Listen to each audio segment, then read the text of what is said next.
ICE, pour Immigration and Customs Enforcement, l'acronyme du service de l'immigration et des douanes des États-Unis, est dorénavant connu dans le monde entier. Pour ses arrestations musclées, ses méthodes d'intimidation décriées, ses renvois massifs vers des prisons hors États-Unis et enfin par les mobilisations de masse qu'il provoque. Comme ici, à Minneapolis, ville dans laquelle Ronnie Good, une femme de 37 ans, mère de 3 enfants, a été abattue par des agents de ICE alors qu'elle dénonçait une de leurs arrestations. I want the federal government out of Minnesota. Les gardes frontières d'ICE, devenus pour les opposants le bras armé de Trump. Peut-on dire que ICE est le bras armé de Donald Trump? Je dirais oui, mais en plus de cela, je dirais non pas seulement de Donald Trump, mais de cette extrême droite crypto-fasciste qui a accédé pour la première fois de son histoire au pouvoir avec Donald Trump en 2025.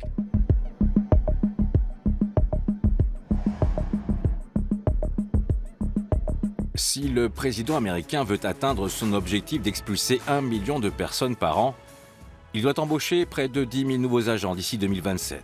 Alors depuis plusieurs mois, ICE inonde radio et télé avec des spots comme celui-ci.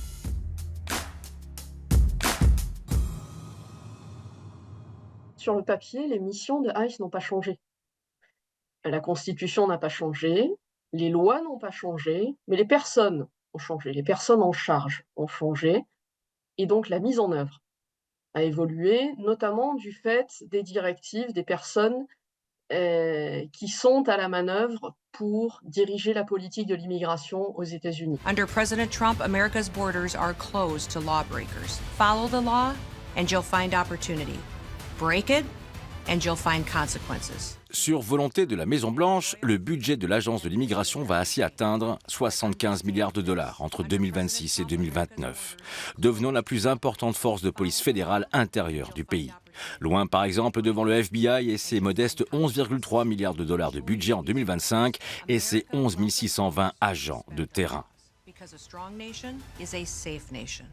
Pourquoi ICE est-elle devenue la plus grosse agence, ou est-elle en train de devenir la plus grosse agence fédérale, plus grosse que la CIA ou que le FBI? Tout simplement parce que la lutte contre l'immigration illégale, mais aussi légale, est plus que le cheval de bataille de Donald Trump et de J.D. Vance, mais est pour eux leur lutte existentielle. Et pour attirer ces nouveaux agents, Washington ne regarde pas à la dépense. 50 000 dollars de prime à la signature, possibilité de remboursement total du prêt étudiant ou encore sécurité de l'emploi. Même si dans la galaxie des très nombreuses agences fédérales américaines de police, ICE a longtemps été dans l'ombre de la DEA, du FBI ou encore de l'ATF. Avec quelques 25 000 agents en 2025 pour un budget de plus de 42,5 milliards de dollars. Les nouveaux agents, ainsi recrutés, devaient alors débuter un programme de 4 à 6 mois au FLETC, le centre de formation des forces de police fédérales situé à Glencoe, en Géorgie. Un centre qui forme la plupart des membres des quelques 90 agences fédérales. Mais pour trouver 10 000 nouveaux agents, pas le choix. Il faut faire vite et moins bien. Sur le plan de la gestion du processus de recrutement, il y a eu de nombreux loupés. Pourquoi? Parce que les procédures de vérification ont été raccourcies et ça conduit à faire des erreurs. L'autre problème, c'est le problème de la durée de formation qui durait plusieurs mois auparavant, 3 mois, 6 mois parfois pour certains postes, et qui a été ramené de manière symbolique, comme Donald Trump aime le faire, à 47 jours. Pourquoi? Parce qu'il est le 47e président des États-Unis. Même si, comme l'explique la brochure de l'Académie, les agents de ICE adhèrent, je cite, à 4 valeurs fondamentales: l'innovation, l'engagement, l'éducation et la réussite. Les critères ont changé concernant le niveau d'éducation des agents de ICE. Et c'est nouveau. Sans doute parce qu'il est difficile de recruter des personnes ayant eu une bonne ou longue éducation, ayant été formées dans les universités, etc. Oui, bien sûr. Mais l'objectif est aussi d'avoir des personnes qui n'ont pas été formées à penser, à réfléchir.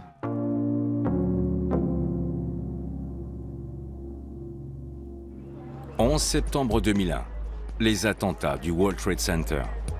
Le point de départ de la création de ICE. À l'époque, le président est le républicain George W. Bush. En octobre 2001, il fait voter le Patriot Act contre le terrorisme. En novembre 2002, le Homeland Security Act pour lutter contre l'immigration.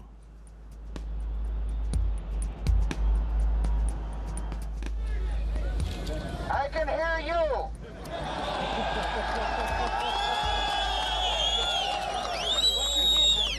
I can hear you. The rest of the world hears you. Ce qui se passe après le 11 septembre, on a vraiment un virage dans la gestion de la politique qui passe d'une politique classique de gestion de l'immigration à une gestion de l'immigration via le spectre de la lutte antiterroriste. Et c'est ça qui amène à la création de ICE, en fait. ICE version Trump 1 débute lors de son premier discours devant les membres du Congrès en février 2017, en lançant une croisade musclée contre l'immigration. Those given the high honor of admission to the United States should support this country and love its people and its values. À l'époque, ce changement de cap provoque un malaise jusque dans les rangs de ICE. Le gouvernement Trump, lui, encourage à effectuer des descentes dans des lieux jusque-là épargnés, comme des usines, des écoles ou encore des églises. Il ne faut pas caricaturer non plus la police de l'immigration. Il y avait en son sein, il y a toujours des gens tout à fait vertueux, honnêtes, qui y sont pour servir les intérêts de son pays.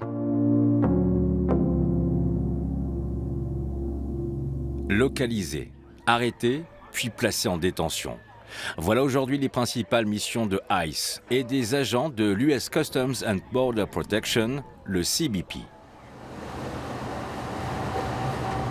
Ce qu'on voit derrière le renforcement des moyens de ces deux agences, et en particulier de ICE, c'est vraiment une réorientation des moyens du gouvernement fédéral vers la loi, l'ordre et la militarisation de la politique intérieure aussi. Et quand on parle de réorientation, on pense par exemple à ce nouveau centre de détention d'eau chauffée en Floride, implanté dans les Everglades marécageux, entouré d'alligators. Mais cela ne s'illustre pas uniquement à travers les missions, également tout simplement à travers la manière dont sont traités les dangereux immigrants illégaux. Regardez cette fameuse Alcatraz Alligator, cette prison dans les marécages de Floride, avec Donald Trump qui, lors de son ouverture, tout bonhomme à la télévision, rigolait en disant « ha ha ha, maintenant s'ils veulent s'évader, ils seront croqués par les alligators ». The snakes are fast, but alligators are. But we're going to teach them how to run away from an alligator, okay? Mais pour les opposants à Trump, ça va de pire en pire. En l'espace d'un an, les agents de ICE ont ainsi semé peur et consternation dans plusieurs grandes villes américaines. Concentration camps are wrong. It's wrong to imprison people without giving them due process.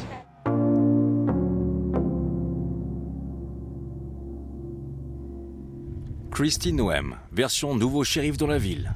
La secrétaire à la sécurité intérieure est un des visages choisis par le président américain pour incarner sa police de l'immigration New Look et légitimer les exactions de ICE. N'y voyons pas un hasard, cette femme ne s'habillait pas en woman cowboy il y a encore quelques années. Il y a ici toute une opération de communication autour de cette police. We will continue to protect our ICE officers and in cooperation with other law enforcement agencies as well. Cette police aujourd'hui quasiment privée, qui semble n'obéir qu'aux ordres du chef suprême des États-Unis, se croit tout permis et va jusqu'à des exactions tout à fait illégales et en toute impunité pense pouvoir assassiner la première personne venue. Ceux qui dénoncent ce type de méthode ont été qualifiés de terroristes par le locataire de la Maison-Blanche. Des terroristes déguisés, comme ici à Portland en octobre 2025, pour se moquer de ces déclarations de Trump. L'usage des armes, y compris pour les agents de ICE, est pourtant régi par la loi. Ils ne peuvent recourir à la force létale, je cite, que si la personne représente un danger grave pour elle-même ou pour autrui, ou si elle a commis un crime violent. En revanche, toute personne qui souhaite s'opposer, y compris de manière pacifique, ce qui était le cas de René Good, à ICE, court le risque de se faire tuer. Enfin, ICE n'a pas le pouvoir d'arrêter des citoyens américains, sauf dans des circonstances exceptionnelles. Des exceptions devenues la normalité dans l'Amérique de Trump. Depuis le retour au pouvoir de Donald Trump et son administration testent les limites de leur pouvoir.